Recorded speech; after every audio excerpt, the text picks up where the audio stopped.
very far away now where you can have Robert De Niro in your living room playing out a play or a film.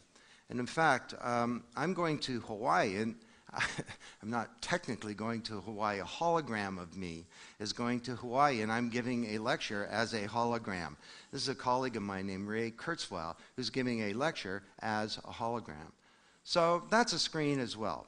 So don't think of a screen as being something in a movie theater only. Theme number 2 is we're seeing the rise of broadband. Now this is being brought to you by some interesting players like Google, that's prepared to pay $4.6 billion for spectrum in the United States. And you think, well, high definition is never going to happen over the internet, or sure not in my lifetime. I don't need to worry about it. Go to HD, the hdweb.com, and you will see true high definition movies delivered to you over the web. This is not something that will occur in the future. It's something that exists today. Then we have the rise of geospatiality, where the location of all of these devices becomes known. So I can, Western Canada, I'm a Canadian, I can drive along and there's a little device on my dashboard that says you're coming up to a road on the left, 2 kilometers ahead, turn left, and 6 kilometers down is a waterfall. And would you like to hear the story of the native chief? So just like you can browse an art gallery in Berlin, you can go outside the art gallery and browse the rest of the physical world. The old web, you browsed websites. The new web, you can browse the physical world. So that enables all kinds of new entertainment experiences that actually involve engaging with the physical world. Now, right now, these are pretty limited. They're essentially glorified treasure hunts, where you go around and you use a device and it knows your location and other people are out there. But this is an interactive, digital-based experience. Then we have the rise of true multimedia. See, the old web was based on data and text. This is not a photograph. This is a real-time animation.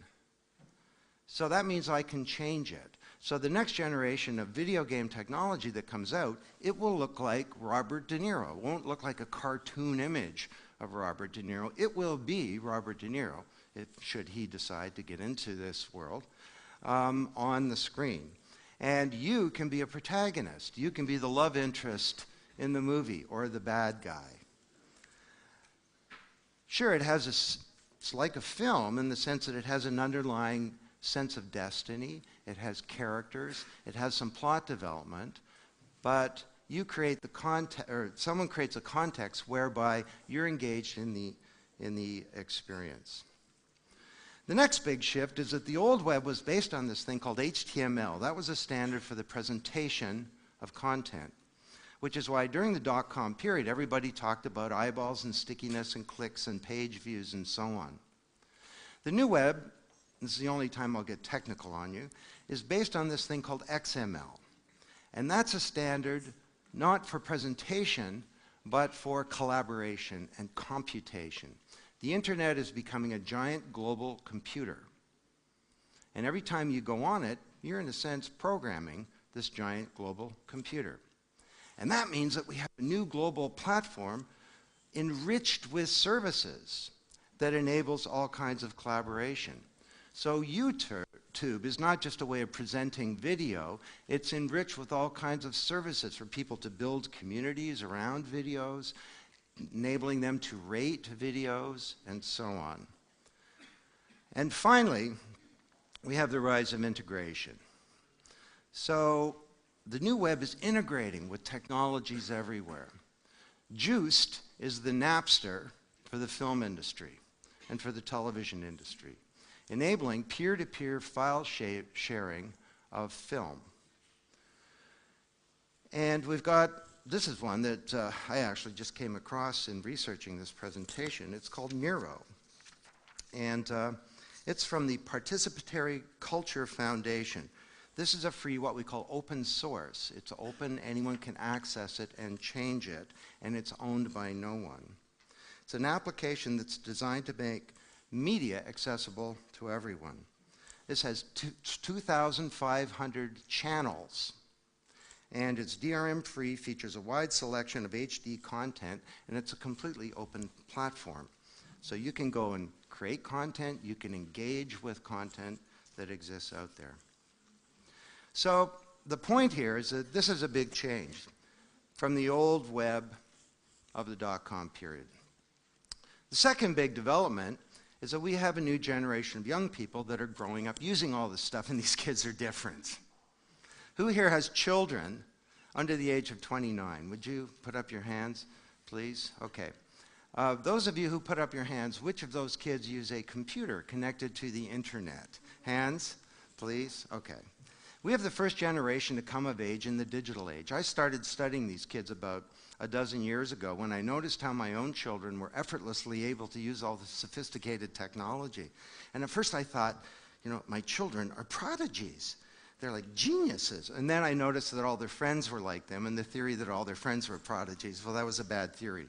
So I worked with these 300 kids over a period of a year, and I came to the conclusion that they have no fear of technology because it's not there to them. It's like the air.